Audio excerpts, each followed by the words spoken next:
Hello. Did you ever try to skip school as a kid? No. I was a good kid. No, not even like the innocent, like faking sickness and stuff. No. I tried to skip karate though a lot. But I don't want to like quit my lessons and stuff.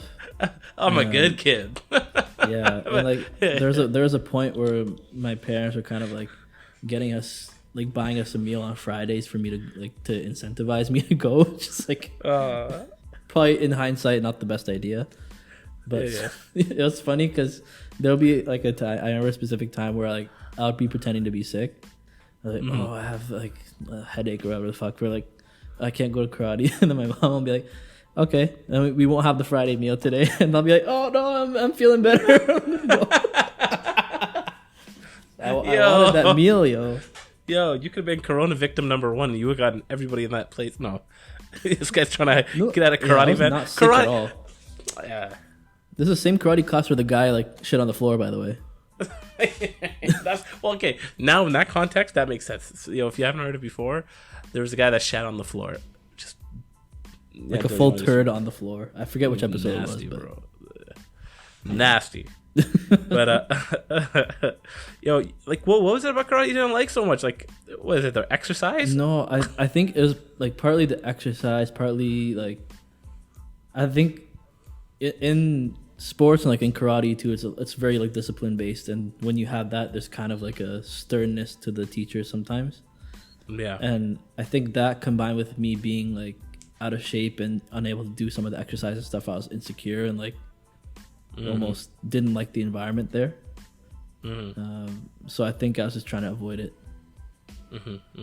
But I didn't want to quit though, because like the meals of corporate also, like I just didn't want to like quit and have that. Like I want to get my belts and stuff still. But I was in one belt for like 3 years because like I was just like goofing and like not putting effort, but just kind of there. See, that sucks, man. That probably made you even hate going for a little further when you're not progressing, because the progression part is one of the best feelings. Yeah, and now I look back, I regret it because like my older sister got her black belt. She saw it through. She got the black belt, the nice like special certificate for it. Like, I'm like, damn, I really should have stuck with it because I think the discipline was good, the exercise was good, just self defense is like essential to know. I think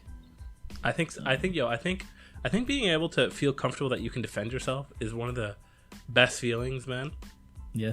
And then also I think discipline is at such a young age, man, is so important to learn. I think like I'm definitely putting my kids through sports or karate or something like that down the road. Yeah. And plus just like interacting with people, like the team aspect. Like karate, we had tournaments and stuff, but that's stressful but fun at the same time. Like it's a whole like event. Like sometimes there's multiple days and stuff. Get medals and trophies, and it's cool. Yeah. Some of my better memories from karate were in the tournaments, actually. Learn what it's like to work with all kinds of people you love, people you hate. Man, sometimes you got to learn how to work with people you're not normally comfortable with, right? Yeah. And then man, that's and the camaraderie that comes with team sports. I know karate is not much of a team sport, but like karate is different because like you're solo, but you're with the people that you're constantly with, like, so you make buddies with them. And you know what? At the tournaments, actually, there is a synchronized kata component. Oh shoot! At some of the tournaments, yeah. So me and my sister. So my sister had like a friend group of her own in the karate class, and like I would jump on their team for some of these synchronized sessions. We had to kind of like choreograph a little routine of the kata, and we did pretty well, man. We won some stuff. What? Yeah. You're with your waist ass over there. Yeah, I enjoyed sparring too. Yeah. I had my technique I actually drew from the Proud Family. What? There's one episode of the Proud Family where Penny, the main character, does like she joins karate for a bit. Yeah. And there's I think one like her sensei was like, you cannot hit what you cannot touch or something like that. I'm like, I remember that. Yeah. You actually sound just like the guy too. You remember that? Yeah. Yeah, so then I was like, okay, yeah, I just had to be quick with my hit, get in and get out. So I did that, and I'd always, like, as soon as they start the match, I'll go and quick get the point right away. That was my strategy. That's it. Get a point right off the bat. Right off the bat, start off with a quick point. Now go do that in UFC, you get mangled. Oh, God. Dude, UFC, they're just going to, like, do a spinning kick to the head. Done. Oh, you get mangled, man. You get, like, a Muhammad Ali type person, rope-a-dope in boxing, you're mangled. Oh, God. But it worked as kids. Actually, at school, bro, I used to always try to skip school as a kid. Yeah. Always. Like, it's not that I'd skip school. Like, it's not like at school, like I'm walking to school and I escape. No. But it's from home. I'd always try to hide in the morning. So like, I mean, I was a fun kid. Okay, trying to trick your parents like you're not there. Oh yeah, man. What the hell? I remember like when I was like 6 or 7. I'd hide. First of all, I thought like, yo, if you hide under the bed, they'll never find you. So I'd go hide under the bed. My big ass head, man, they'd always catch me. That big back that gave you away too. Yo, I was little back, man. I was just a big head with an afro. Baby back ribs. Baby back Mo, yo, baby back Mo. But no, and then I'm like, okay. So why did they catch me? Oh, it's because clearly you could see there's no one in the bed. So then I rolled up the blanket a little bit and put like pillows under it.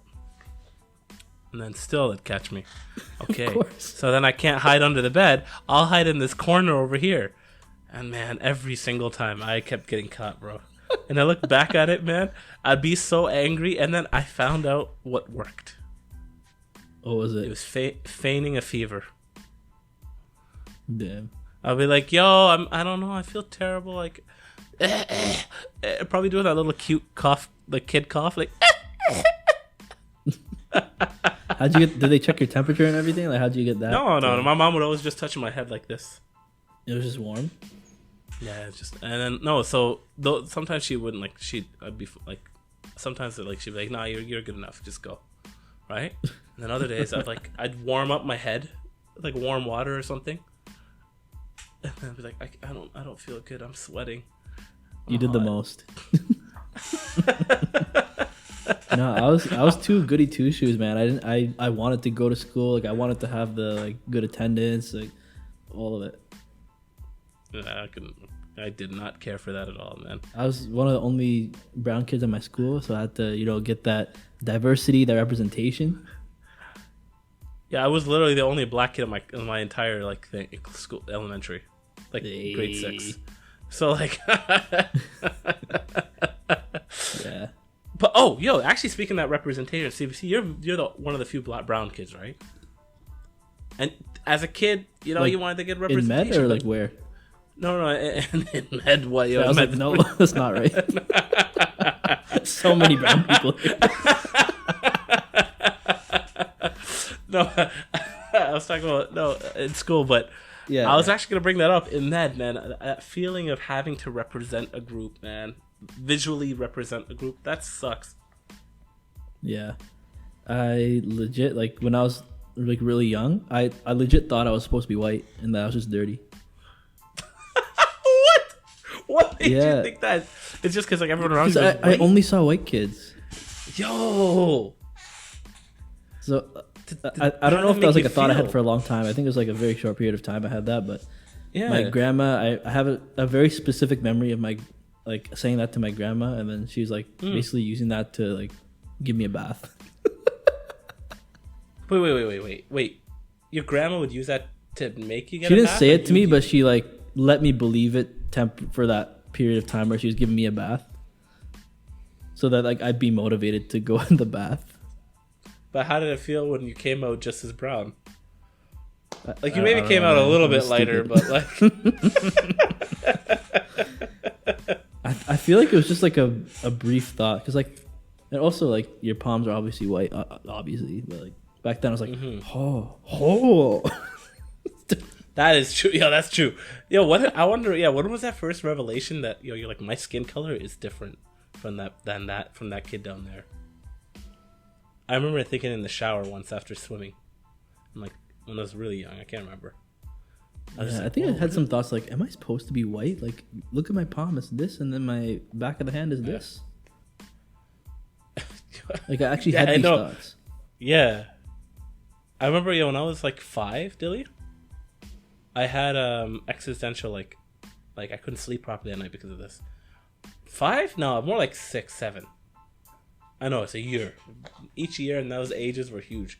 But I remember thinking, this was the first, like, I was like, man, did my parents get my gender wrong? Oh, really? Yeah.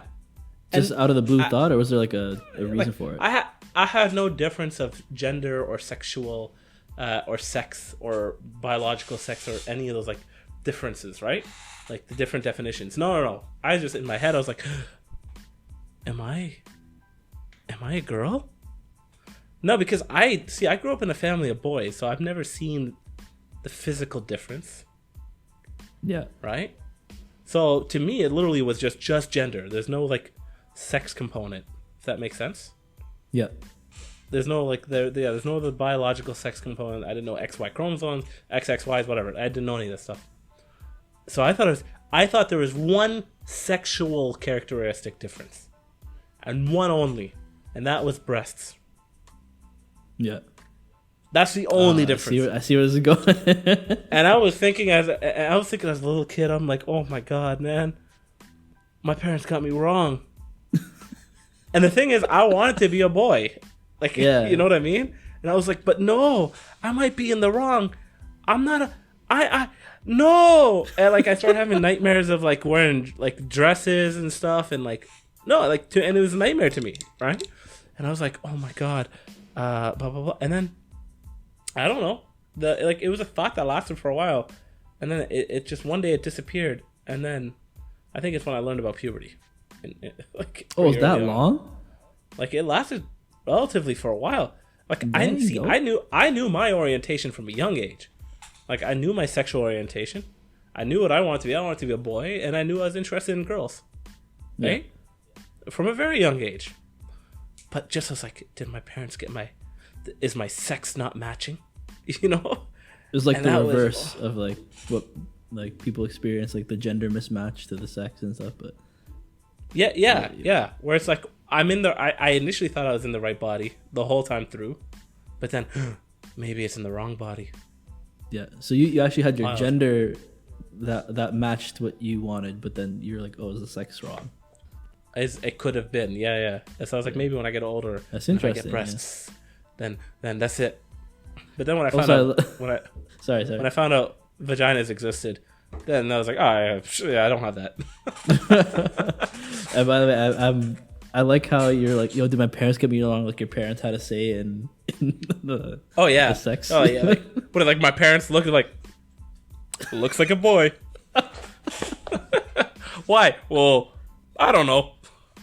There's no breasts on kids yet, right? But it's like, not even the doctor determining the sex. It's just the parents. Like, bro.